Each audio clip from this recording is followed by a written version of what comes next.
pestisida itu kan racun. Ya masa iya, mohon maaf ya Bapak sekalian, saya kadang sedih lihat petani itu, masa iya tanaman diracuni. Sebenarnya racun itu yang dimaksud adalah untuk membunuh hamanya. Tapi kalau hamanya ada, kalau nggak ada, berarti tanaman dong. Makanya ngapain kita juga harus terlalu jor-joran menggunakan pestisida.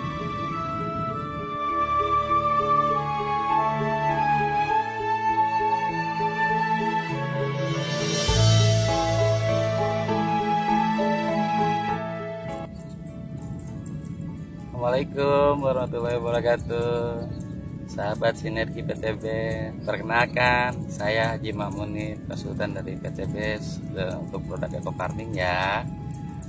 Oke, pada kesempatan ini saya dari tadi lihatin HP ini banyak pertanyaan rupanya nih dari beberapa mitra atau para petani yang berkaitan dengan eco farming utamanya. Mulai dari bagaimana kita membuat larutan, bagaimana aplikasi, takarannya berapa, pokoknya banyak lah pertanyaan-pertanyaan yang seringkali bermunculan. Ini kita satu bahas dulu dari beberapa pertanyaan yang sering muncul di kita ya, di konsultan PTBS ini. Sebenarnya ini insya Allah sih kalau dengan ini bisa dibaca dengan baik, santai. Memang betul. Ini kebanyakan tidak hanya petani Bapak Ibu sekalian, hampir semua karakter orang Indonesia itu utamanya ini tidak senang untuk membaca, rupanya pengen langsung nonton, langsung lihat bagaimana penjelasan lebih rincinya, begitu kira-kira. Oke, ini ada pertanyaan. Assalamualaikum, apakah ekofarming bisa dicampur dengan pestisida atau dengan pupuk kimia saat pengaplikasiannya? Ini pertanyaan menarik nih. Kenapa? Karena jujur aja, petani di kita pada umumnya sudah terbiasa dan sudah menjadi satu kebiasaan. Kalau dibilang bahwa nanam padi nih nggak pakai pupuk, nggak pakai pestisida, udah nggak usah nanam katanya. Sama aja itu kan sesuatu hal yang agak kelihatannya sulit untuk dihilangkan. Dulu zaman tahun berapa ya, tahun 80-an barangkali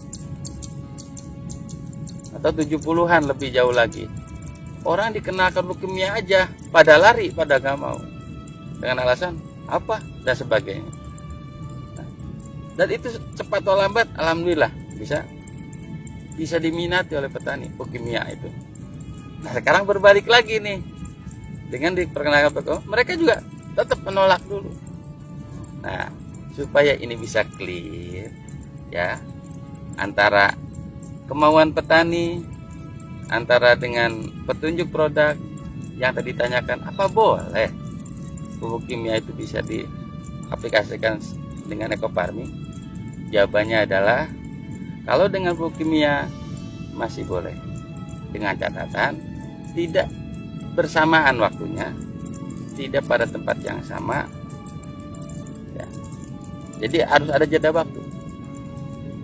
Tapi itu kalau kita yang belum yakin loh. Kalau sudah yakin ngapain harus beli pupuk kimia? Orang di pupuk eco farming itu sudah lengkap Bapak Ibu sekalian. Nih saya juga kebetulan bawa juga nih contoh pupuknya.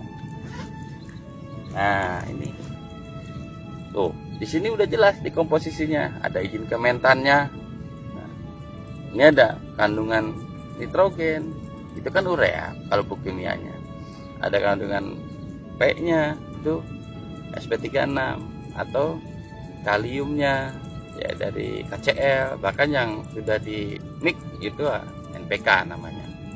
Nah intinya pertanyaan yang Bapak Ibu sekalian yang sering bermunculan, bagaimana kapan bisa dikolaborasi dengan pupuk kimia, pada prinsipnya boleh-boleh saja. Cuman hanya tadi yang saya sampaikan 5T-nya ya, jangan sampai kita tidak tepat waktunya. Artinya bisa jadi petani karena boleh dicampur aja lah, ini setelah dilarutkan langsung diaduk dengan urea, nggak begitu caranya. Tetap sesuai dengan jadwal, ini punya jadwal, pupuk kimia punya jadwal. Yang penting kita punya rentang waktu. Nih pada umumnya nih petani kalau pupuk seperti ini rata-rata umur 10 hari untuk pupuk kimia. Paling cepatnya kadang-kadang yang rajin itu 7 hari. Nah, kita di sini pupukan kedua berarti kan, dan pupuk pertamanya tadi di lahan sudah dilakukan. Nah, umumnya petani di awal sebelum melakukan penanaman jarang Pak, Bapak Ibu sekalian melakukan pemupukan dasar. Nah, ini masuk dong di pupuk dasar. Lalu yang kedua pada tengah-tengahnya pupuk kimia boleh, nanti dilanjut dengan pada umur 14 harinya atau 15 hari. Nanti ada pemupukan kedua biasanya petani itu untuk NPK-nya lah, misalnya kalau pertama urea biasanya. NPK biasanya pada umur 35 atau 30, 1 bulan lah. Nah, ini kan masuknya di umur katakanlah nanti umur 28 30. Nah, itu jangan sampai berbarengan aja Bapak Ibu sekalian. Kalau pupuk kimia itu tanggal 35 hari misalnya atau 30, ya kita harus menyesuaikan intinya. Kalau yang 30 hari berarti ini yang ditunda dulu ke paling tidak jeda waktunya sekitar 5 sampai 7 hari. Nah, pertanyaan yang berikutnya tadi kan udah jelas. Pupuk kimia no problem ya, tidak ada masalah. Cuman ya itu tadi lah yang namanya kita pakai pupuk kimia yang terjadi pemborosan. Artinya satu hal yang sudah ada di sini kenapa ditambahkan? Tetapi ini kan namanya upaya untuk supaya petani mau dulu pakai ini. Oke lah, kita sistemnya adalah limit dengan pupuk kimia, nggak masalah. Cuman kita harus benar-benar tepat pengaplikasiannya. Tapi untuk pestisida tidak ada toleransi sebetulnya kalau untuk pengaplikasi secara bersama-sama, ya baik waktu dan tempatnya. Ya, kalaupun terpaksa kembali lagi harus ada jeda waktu juga. Pestisida itu kan racun. Ya masa iya, mohon maaf ya Bapak Ibu sekalian, saya sih kadang sedih ngelihat petani itu, masa iya tanaman diracuni. Sebenarnya racun itu yang dimaksud adalah untuk membunuh hamanya. Tapi kalau hamanya ada, kalau nggak ada, berarti tanaman dong. Makanya ngapain kita juga harus terlalu jor-joran menggunakan pestisida. Tapi saya mohon maaf, maksud para petani pesan, pestisida adalah suatu langkah terakhir, bukan langkah awal. Ingat loh, langkah awal itu kita harus menggunakan dulu dengan cara-cara yang secara teknis, misalnya pilihan bibit ataupun benih yang unggul yang tahan hama dan sebagainya. Terus kita ada pembersihan saluran, pembersihan hama, gulma dan sebagainya. Itu satu langkah-langkah untuk mengurangi daripada serangan hama Pak, Bapak sekalian. Hama itu kan biasanya akan senang di tempat-tempat yang memang tidak bersih lah, atau rumputnya yang benar-benar tidak terawat gitu kan. Nah itu sering.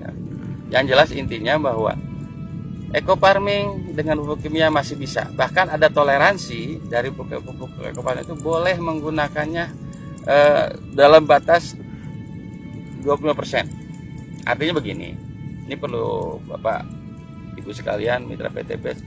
25 itu pengertiannya begini. Petani katakanlah 1 hektar itu menggunakan 4 kintal. Kalau 20% berarti berapa dong?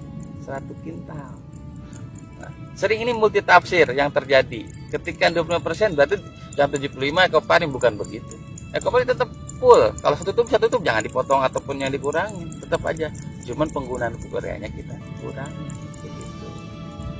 Nah, untuk pestisida ya mohon maaf saya bilang, tindakan itu tindakan terakhir. Dan jangan sampai lupa, biasanya petani itu punya tangki cuma satu-satunya. Ketika tangki itu bekas, maaf ya, pestisida yang racunnya masih ada, itu bisa aja ketika ini di aplikasi lewat tangki yang tadi digunakan tanpa harus dibersihkan dulu dan sebagainya, yang terjadi apa? Wah, pupuknya jelek katanya, itu tanaman saya jadi kuning-kuning.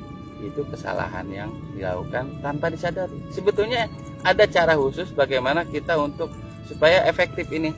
Artinya tangkinya itu yang bekas pestisida harus dibersihkan dengan 3 tahap. Yang pertama adalah cucilah dengan air tanah yang maksudnya air yang dibuat larutan tanah. Air tanah yang memang dilumpurkan gitu. Supaya tujuannya kenapa harus dengan tanah? Karena tanah itu salah satu media yang bisa menetralisir bahan kimia. Yang kedua itu gunakan air sabun ataupun air deterjen ataupun sejenisnya untuk membersihkan tanah-tanah yang menempel, bisa bersih kembali sekaligus untuk membunuh bakterinya. Masuk virus-virus aja bisa ini dengan deterjen.